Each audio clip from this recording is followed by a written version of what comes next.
Infotainment niya yung pinakamaganda, ang laki. Pwede ka bang mag-games dyan? So after ilang days of back and forth ng presyo, umokay na rin si Sir. Wala nang kailangan introduction dito eh, kasi kilala na nila tong kotse natin.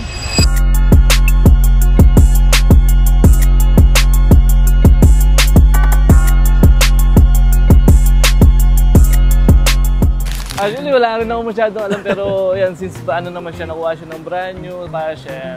All in all goods naman yan, sir. Wala namang problema yan. Halika sir, ano tayo sa loob? So final checking tayo, ini-scan ni JM yung kotse. So the best to for long trips. May plaka na rin siya guys. Ito, leather seats, panoramic sunroof. Check natin tong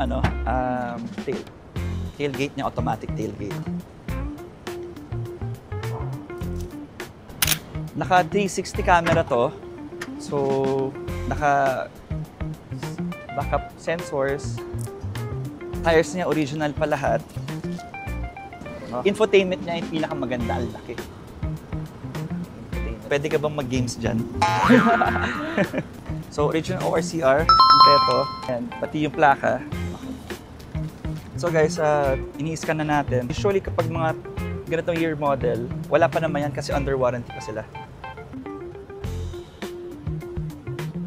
So okay, done na yung scanning. Check natin yung hood. So no fault code naman sa scanning. Okay. Ayan.